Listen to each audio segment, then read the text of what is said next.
नमस्कार। आज की वीडियो में बात करेंगे एपिलेप्सी के बारे में। एपिलेप्सी को साधारण भाषा में मिर्गी या फिर दौरा कहते हैं। आपने इसके बारे में कभी ना कभी सुना होगा या ऐसे किसी पेशेंट को देखा होगा जिसको ऐसे दौरे आते हैं। तो आज की वीडियो में हम बात करेंगे कि एपिलेप्सी की समस्या क्या होती है, ये क्यों होती है, इसके कारण क्या होते हैं और साथ ही साथ हम समझेंगे कि इसके प्राथमिक उपचार के तौर पे हम क्या कर सकते हैं। बात करें अगर एपिलेप्सी के बारे में, तो एपिलेप्सी की समस्या एक तरह की मानसिक समस्या होती है, यानी कि एक तरह का न्यूरल डिसऑर्डर होता है। अब जब बात मानसिक समस्या के बारे में आई है तो आपको लग रहा होगा कि कहीं ना कहीं ये हमारे मस्तिष्क से जुड़ी या हमारे दिमाग से या हमारे ब्रेन से जुड़ी हुई समस्या है। बिल्कुल हमारे ब्रेन से ही जुड़ी समस्या है।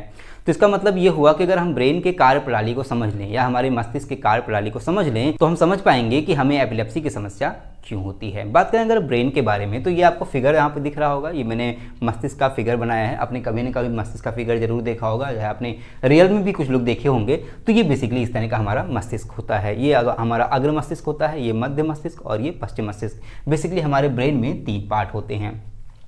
अगर हम बात करें इसके कार्य के बारे में या इसके काम के बारे में, ये काम क्या करता है, तो हमारी बॉडी में ये सबसे ऊपर उपस्थित होता है, यानी कि हमारे सर में उपस्थित होता है। इसका काम के बारे में अगर हम बात करें तो ये हमारे बॉडी में जितने भी ऑर्गन्स हैं उन सभी के अलग अलग फंक्शन हैं। चाहे वो पैर हो, पैर से चलने का फंक्शन होता है, हाथ से बहुत सारे हम काम करते हैं, या इनफैक्ट कह सकते हैं हम सारे काम हाथ से ही करते हैं। आँख है, नाक है, मुंह है, जितने भी हमारे बॉडी में जितने भी ऑर्गन्स या इंटरनल ऑर्गन्स भी हैं, उन सभी को कंट्रोल करने, उन सभी को इंस्ट्रक्ट करने या फिर उन सभी के समस्याओं को देखने का काम, समझने का काम कौन करता है? ब्रेन करता है। और साथ ही साथ ये सोचने का भी काम, जो हम सोचते हैं, जब हम किसी चीज़ पे विचार करते हैं या किसी चीज़ को लर्न करते हैं, याद करते हैं, उन सभी कामों को भी ब्रेन से ही हम करते हैं। तो इस बात से आपको लग रहा होगा कहीं ना कहीं ये कंप्यूटर जैसा कुछ काम कर रहा है। हाँ बिल्कुल, कंप्यूटर जैसा काम नहीं करता ये। कंप्यूटर इसके सिद्धांत पे बना है। कहने का मतलब ये है कि जो कंप्यूटर मशीन हम यूज करते हैं आज के टाइम में, वो इसी ब्रेन के या फिर इसी मस्तिष्क के सिद्धांत पे ही काम करती है। आपको पता है कंप्यूटर के बारे में कि आज के टाइम में कंप्यूटर से बहुत सारी चीज़ें आसान हो गई, या यूँ कह सकते हैं कि डेली लाइफ में हमारे सारे काम कंप्यूटर के माध्यम से ही होते हैं। चाहे वो किसी को फैक्स करना हो, किसी को लेटर भेजना हो, किसी को मेल करना हो, कोई गाना सुनना हो, कोई वीडियो देखनी हो, कोई फैक्स करना हो, है ना, या कोई रिसर्च ही क्यों ना करनी हो, रिसर्च के फील्ड में, स्टडी के फील्ड में, हर एक फील्ड में आज के टाइम में कंप्यूटर की बहुत बड़ी उपयोगिता हो गई है। तो ऐसे समय में आपको कंप्यूटर के बारे में थोड़ी बहुत बेसिक नॉलेज तो ज़रूर होगी। तो जैसा कि मैंने कहा कि कंप्यूटर और हमारा जो ब्रेन है या हमारा जो मस्तिष्क है वो दोनों सिमिलर होते हैं, यानी कि बराबर होते हैं या इक्वल होते हैं। तो हम अगर कंप्यूटर की कार्यप्रणाली को समझ लेते हैं तो हमें ब्रेन की भी कार्यप्रणाली आराम से समझ में आ जाएगी। तो इसका मतलब ये हुआ कि अगर हम कंप्यूटर और ब्रेन का तुलनात्मक अध्ययन करें तो आपको ब्रेन के बारे में अच्छे से समझ में आ जाएगा।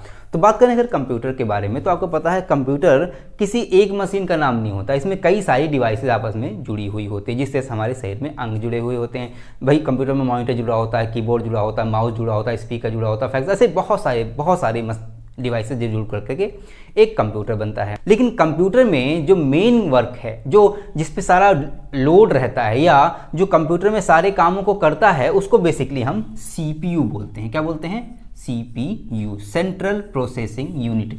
बेसिकली यही मेन मशीन होती है जो कंप्यूटर में सारे काम को परफॉर्म करती है। इसी मशीन को हम इस ब्रेन से कंपेयर कर सकते हैं, यानी कि ये सीपीयू और हमारा ब्रेन दोनों ही इक्वल होते हैं।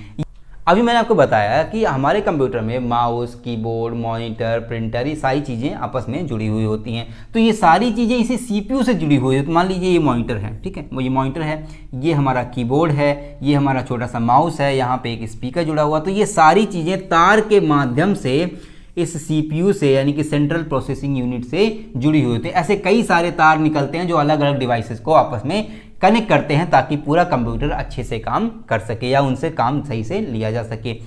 ऐसा ही, चूंकि मैंने बताया कि मस्तिष्क और कंप्यूटर दोनों सेम होते हैं, तो ऐसे ही हमारे शरीर के विभिन्न अंग हैं, बहुत सारे अंग हैं, है ना। जैसे कि मान लीजिए हाथ है, पैर है, नाक है, कान है, ये सारे अंग हैं, ये सारे के अलग अलग काम हैं। वो सारे अंग भी तार जैसी आकृति से ही हमारे ब्रेन से जुड़े हुए होते हैं। उन तारों को बेसिकली हम न्यूरॉन कहते हैं। तो वो सारे अंग बेसिकली इन्हीं न्यूरॉन के माध्यम से हमारे मस्तिष्क से जुड़े हुए होते हैं। अब ये न्यूरॉन हमारे मस्तिष्क में बहुत ज़्यादा उपस्थित होते हैं। अगर न्यूरॉन की संख्या के बारे में हम बात करें तो हमारे दिमाग में न्यूरॉन्स की करोड़ों की संख्या उपस्थित होती है। आप कहोगे इतने सारे न्यूरॉन्स की हमें क्या आवश्यकता है? देखिए, हमारे जितने भी अंग हैं उन सभी अंगों की हर एक मसल, हर एक सेल तक सूचना पहुंचनी चाहिए। भाई ये जो हाथ है, हाथ क्या ऐसे उठ जाता है? नहीं, ऐसे नहीं उठता है। ब्रेन इसे मैसेज देता है, यहाँ की जितनी मसल्स हैं, जितनी सेल्स हैं वो एक्टिव हो जाती हैं हाथ को उठाने के लिए। वो मैसेज दिया कि भाई हाथ को उठाना है, तो यहाँ की जितनी मसल्स हैं, इसमें लगी हुई जितनी मसल्स हैं, वो सारी मसल्स को मैसेज गया कि हाथ को उठाना है, तो सारी अपना काम की, तब जा करके हमारा हाथ आराम से उठ गया। नीचे करना है तो आराम से नीचे ऐसे हो गया। तो सारी मसल्स को मैसेज देने के लिए बहुत सारे न्यूरॉन्स की ज़रूरत होगी। या आप मान लीजिए कहीं पे आपके सुई चुभाते हैं, आपके शरीर में किसी भी अंग में अगर आप सुई चुभाई जाए तो उन सभी का मैसेज आराम से आपके दिमाग में पहुंच जाता है। तो इसके लिए बहुत सारे न्यूरॉन्स की आवश्यकता होती है। ठीक, ये तो बात हो गई न्यूरॉन्स के बारे में। अब आपके दिमाग में एक सवाल आ रहा होगा कि यार कंप्यूटर तो इलेक्ट्रिसिटी से चलता है, नहीं करंट से चलता है, तो क्या ब्रेन भी करंट से चलता है? हाँ बिल्कुल, इसके अंदर भी करंट होता है। अब आपके दिमाग में आ रहा होगा वाह क्या बात बताई है, मतलब कि आप ब्रेन से अपना मोबाइल चार्ज हो जाएगा। नहीं, बिल्कुल नहीं, चार्ज मत करिएगा। देखिए मोबाइल चार्ज नहीं हो सकती। आपको अगर अच्छा लाइट तो जली सकती है, नहीं लाइट भी नहीं जल सकती। भाई हमारे घरों में जो बिजली आती है वो कितने वोल्ट की होती है? वो होती है 220 वोल्ट की। कितने वोल्ट की होती है? 220 वोल्ट की होती है। लेकिन हमारे दिमाग में इतनी बिजली नहीं होती।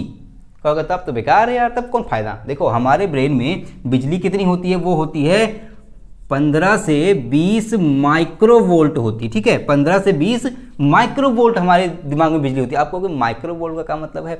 अगर हम माइक्रोवोल्ट को कंपेयर करें इस बिजली से, यानी कि 220 वाट की बिजली से, तो ये कहीं ना कहीं इसका 10 लाखवां हिस्सा ये होता है। समझ गए?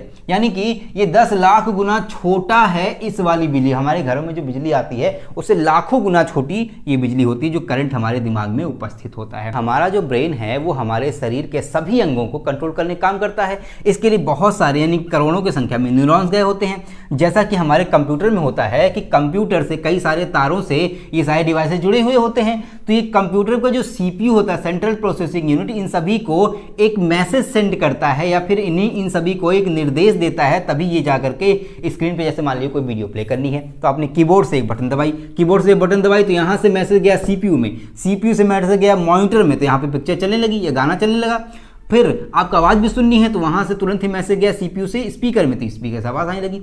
ऐसे ही इससे भी मस्तिष्क से हमारे शरीर में जो भी काम, जो भी क्रियाएं हो रही हैं, उन सभी को संदेश भेजता है कौन? मस्तिष्क भेजता है। अब मस्तिष्क जल्दी से संदेश भेजने के लिए करंट की स्पीड चाहिए होता है। इसी वजह से हमारे ब्रेन में करंट होता है ताकि हमारा मैसेज या हमारा संदेश जो मस्तिष्क से ऑर्गन तक जाना है या शरीर के किसी अंग तक जाना है वो बहुत तेजी से पहुंच सके। तो आपके मन में एक सवाल आ रहा होगा कि यार जो कंप्यूटर में जो तार लगे हुए होते हैं उस पर तो प्लास्टिक की या रबर की कोटिंग चढ़ी हुई होती है, तो क्या हमारे ब्रेन से जो न्यूरॉन्स पास होते हैं जो तार जैसे ही हैं, तो क्या इनके ऊपर भी कोई कोटिंग वोटिंग लगी होती है? हाँ, इसके ऊपर भी कोटिंग लगी होती है। मैंने बताया कंप्यूटर में तार पे कोटिंग लगी हो ताकि दो तार आपस में टच ना हो जाएं। तो ऐसे ही हमारे ब्रेन में भी हर दो न्यूरॉन के बीच में एक लेयर लगी होती है जो दोनों न्यूरॉन को अलग करती है, सेपरेट करने का काम करती है। इसको बोलते हैं माइलिन। तो जो माइलिन की लेयर होती है वो बेसिकली हमारे दो न्यूरॉन्स को आपस में मिलने नहीं देती है।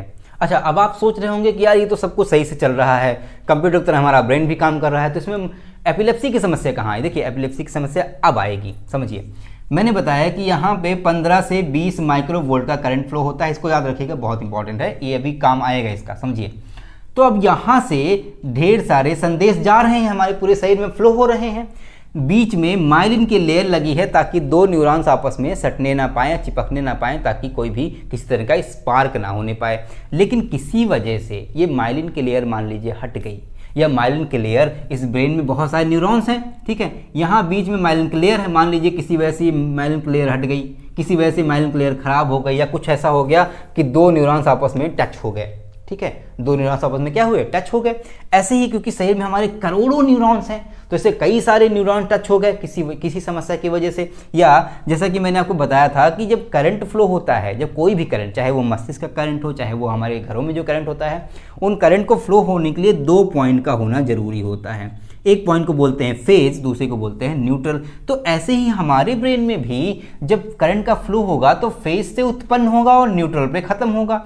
तो भाई फेज से, मान लीजिए यहाँ पे फेज है, यहाँ पे सब करंट यहाँ से उत्पन्न हो रहा है, सारे न्यूरॉन्स लगे हुए हैं, तो यहाँ फेज, यहाँ से करंट निकला। ठीक है, अब आगे चल करके मैसेज ट्रांसमिट होना है हमारे बॉडी ऑर्गन्स तक, वहाँ पे जा करके न्यूट्रल होना है। लेकिन किसी वजह से वो जो न्यूट्रल पार्ट है वो काम नहीं कर रहा है, तो क्या होगा? हमारा ब्रेन क्या संदेश भेजना बंद कर देगा? नहीं, संदेश भेजना बंद नहीं करता। कंप्यूटर से ज़्यादा होशियार होता है ब्रेन।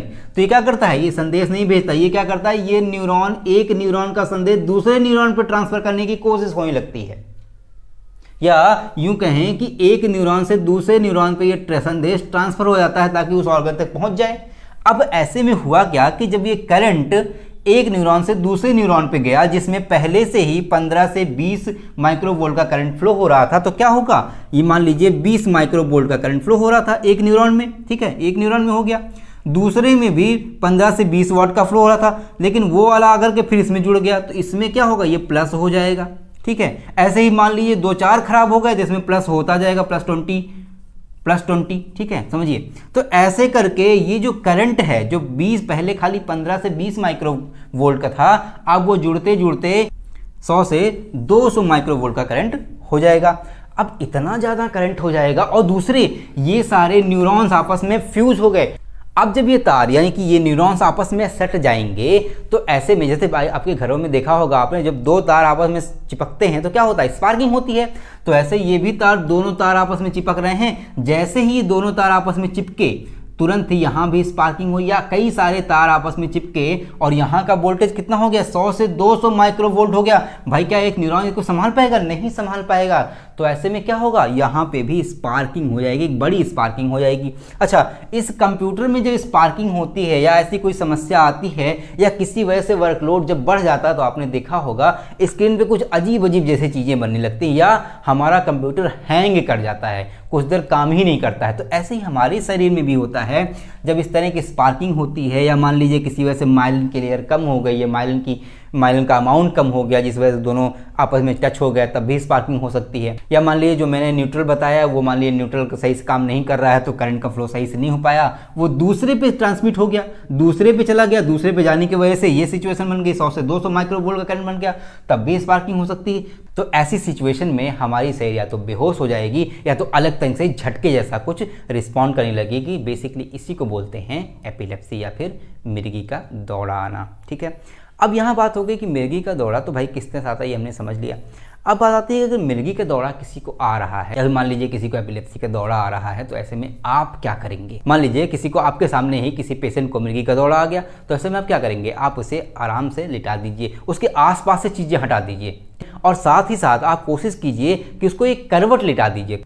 देखिए होता क्या है कि जब मिर्गी का दौरा आता है तो व्यक्ति के अंदर बहुत अजीब सा वाइब्रेशन होता है, बहुत तेज वाइब्रेशन होता है। ऐसे में उसके अंदर कंट्रोल नहीं रहता, उसको होश नहीं रहता है। ऐसे में अगर कोई चीज़ आसपास रहेगी तो उसका मान लीजिए हाथ लग गया है, पैर लग गया, तो उसके पैर में हाथ में चोट लग सकती है, उसके शरीर में कहीं भी चोट लग सकती है। तो आप कोशिश करें कि उसे लिटा दें, करवट लिटा दें तो बहुत अच्छा है। और साथ ही साथ आप कोशिश करें कि उसके आसपास से थोड़ा सा चीज़ों को हटा दें। 5 से 10 मिनट में समस्या दूर हो जाती है। उसके बाद आप जाके डॉक्टर को दिखा लें, डॉक्टर आपको दवाएं देगा, आपके कुछ मेडिकल चेकअप करवाएगा, उसके बाद आपकी ये समस्या आराम से दूर हो सकती है। इसका इलाज संभव है, बहुत आराम से किया जा सकता है और इससे डरने या घबराने की कोई ज़रूरत नहीं है। जो भी लोग झाड़ फूक में विश्वास रखते हैं, एक्चुअली पहले होता क्या था ना कि इसको लोग दैवीय शक्ति का रूप मान लेते थे कि मतलब उनके ऊपर कोई भवानी माता सवार हो गई हैं या कोई भूत सवार हो गया है। तो ऐसे में तंत्र मंत्र में बहुत ज़्यादा विश्वास लोग करते थे। तो ऐसे में तांत्रिक के पास किसी लेके गए तो ये सब ना करें। ये एक तरह की बीमारी होती है, एक तरह की समस्या होती है जिसको दवाओं के थ्रू आराम से सही किया जा सकता है या ठीक किया जा सकता है। तो आई होप आपको ये वीडियो अच्छी लगी होगी। अगर आपको अच्छी लगी हो तो प्लीज़ इसे लाइक करें और लोगों को शेयर करें ताकि ये जानकारी लोगों तक पहुंच सके, लोगों को इसके बारे में पता चल सके। और अगर आप चैनल पर नए हैं तो प्लीज़ चैनल को सब्सक्राइब कर दें। मिलते हैं अगली वीडियो में, तब तक के लिए जय हिंद, थैंक यू।